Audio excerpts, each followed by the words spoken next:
ఖద్దరు చొక్కా, ఖరీదైన కారు, అడుగు తీసి అడుగేస్తే అనుసరించే అనుచరగణం. ఇవి నేటి నేతలకు ఈ రోజుల్లో ఉండాల్సిన కనీస అర్హతలు. అయితే ఇప్పటికీ హంగు ఆర్భాటం లేని నేతలు, సాదాసీదాగా జీవనం సాగిస్తూ ప్రజలతో మమేకమయ్యే రాజకీయ నాయకులు ఇంకా మిగిలే ఉన్నారు. మధ్యప్రదేశ్లోని బుందేల్ఖండ్లో బీడీలు చుట్టి జీవితం వెళ్లబోసుకుంటూ చిన్నా చితకా పనులకు సైకిల్ పైనే ప్రయాణాలు సాగిస్తున్నాడు ఓ మాజీ ఎంపీ. సైకిల్ వాలే నేతాజీ అని స్థానికులు పిలుచుకునే ఆ పెద్దాయన స్టోరీ మీరు చూడండి.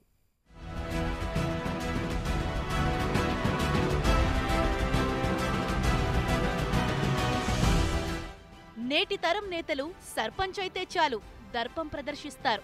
మంది మార్బలంతో కిలోమీటర్ల మేర వాహన శ్రేణితో హడావిడి చేస్తుంటారు. సూటు బూటు నోటు ఉంటేనే నేతగా చలామణి అయ్యే కాలంలో మాజీ ఎంపీ అయి ఉండి మామూలు జీవితం గడపటం ఆశ్చర్యమే. 82 రామ్ సింగ్ ఆహిర్వార్ మధ్యప్రదేశ్లోని సాగర్ లోక్సభ నియోజకవర్గం నుండి 1967లో నాటి జనసంఘ్ పార్టీ తరపున పోటీ చేసి విజయం సాధించారు. ఒక పీజీకే దిక్కులేని రోజుల్లో 2 పీజీలు చేశారు. ఒకటి ఆంగ్ల సాహిత్యంలో, మరొకటి ఫిలాసఫీలో పట్టాలందుకున్నారు.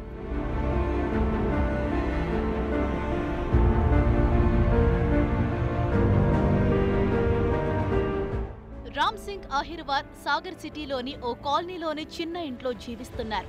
జనసంఘ్ పూర్తిగా కనుమరుగు అవకముందే, అంటే 1971 తర్వాత ఎన్నికల రాజకీయాలకు దూరమయ్యారు.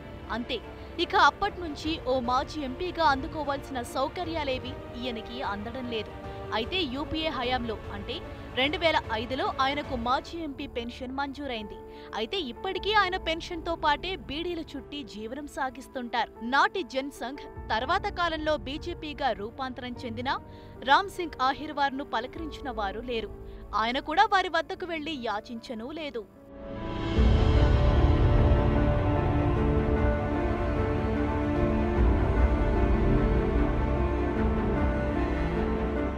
మధ్యప్రదేశ్లో దశాబ్దన్నర కాలం పాటు కమలం పార్టీ అధికారంలో ఉంది. అయితే తానెప్పుడూ వారి గడప తొక్కలేదంటారు రామ్ సింగ్ ఆహిర్వార్.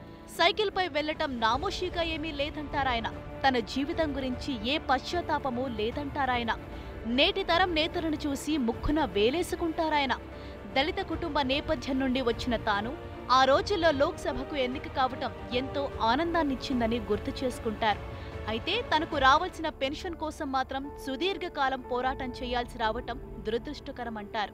పక్షివాతంతో మాట తడబడినా జీవితం గురించి పెద్దగా బెంగలేదంటారు రామ్ సింగ్. అంగబలం, అర్ధబలం, హంగు ఆర్భాటమే రాజకీయాలను ఏలుతున్న కాలంలో ఈ టోపీవాలా నేతలు మనకు ప్రజాస్వామ్య విలువలు గుర్తు చేస్తున్నారు.